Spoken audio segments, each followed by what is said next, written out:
Anna Leah Jolly has lived her community service initiative Limitless from a childhood filled with abuse and neglect to becoming the first foreign-born Miss Mississippi. She has turned her pain into purpose, her wounds into wisdom. 3 on Your Side's Maggie Wade joins us now with a special 3 on Your Side report on the reigning Miss Mississippi. Well, she is limitless, that's for sure. This week, Anna Leah Jolly has been competing at Miss America in Orlando, Florida, where she's hoping to check off another dream on her life list. Anna Leah Jolly, Miss Mississippi 2025, has spent the last 11 weeks getting to know more about this state and the people of Mississippi. She also wanted supporters to know the girl behind the crown. My story, looking back of like where I came from, I was adopted from Ukraine at almost 12 years old. So I remember, half of my life was spent in Ukraine. And I remember so much of like the orphanage, and I remember like just the unhealthy relationship with my biological parents and just the pain and the hurt. Miss Mississippi tells us to look at her life now. She has a special message for the little girl who thought she had no future. If I could tell that little girl like, hey, just hold on, because 12 years from now, you might get the chance to represent the greatest nation in the world. And that's why it means so much to me, because of how drastically different my life is now. Jolly is a student at Belhaven University. Because she could not speak English, her adoptive parents enrolled her in ballet.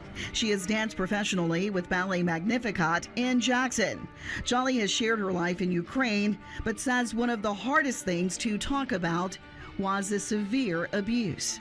There were many times where I should not have survived, but here I am now, and I'm using my story now to bring hope to other children. Jolly says her mother dropped her off at the gates of a Ukrainian orphanage when she was about 5 years old.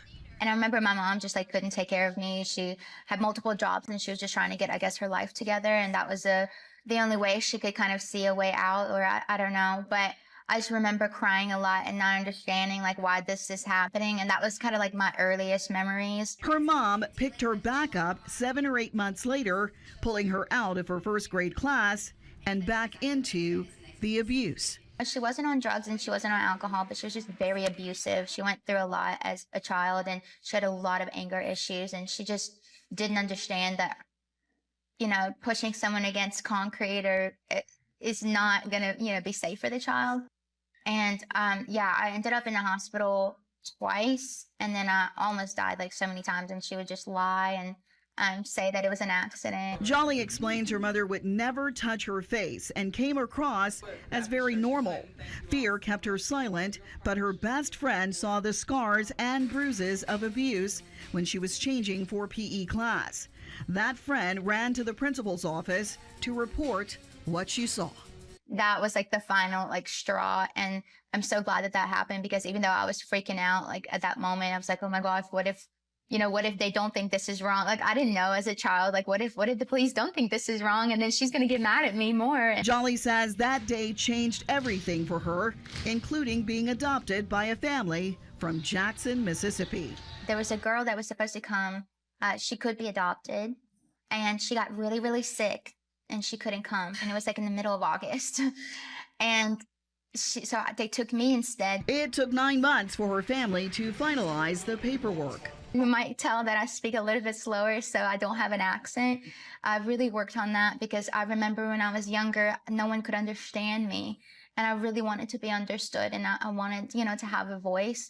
Looking at her war-torn native country, Jolly says it's difficult.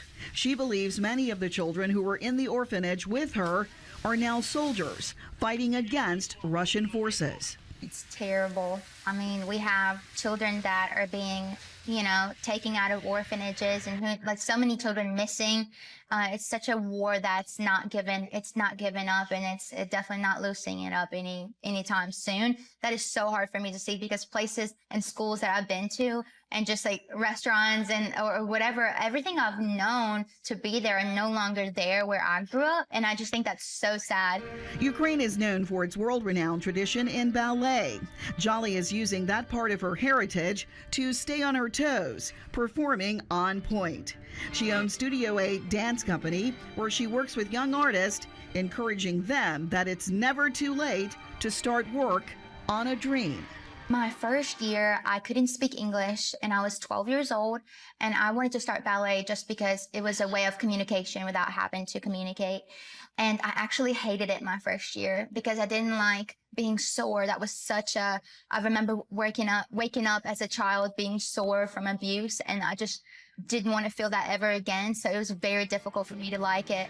But then once I started getting better at it, I realized that I can do this. I could make this my career. Jolly has developed what she calls an emotion wheel to help children share their feelings. Miss Mississippi says the first step is forgiveness, something her parents taught her. It's so important that you work through your emotions, you work through forgiveness, and you're able to navigate life in the healthiest ways. Jolly tells us representing Mississippi on the Miss America stage is a miracle, much like her life. She's hoping sharing her story goes nationwide with the new title of Miss America. Because I am a walking, living, breathing representation of the American dream and what it looks like to truly come from nothing and end up in this opportunity, the Miss America opportunity. It truly is, like I said, as a miracle. Jolly is hoping to become the second foreign-born Miss America. The first was Charlene Wells, who was born in Paraguay and won the title in 1984 as Miss Utah. And that was Miss Mississippi, an evening gown competition last night. Tonight, Miss Mississippi will be back on the Miss America stage to perform in talent. And as we said, she will dance ballet on point. She's also a semi-finalist for the Quality of Life Award.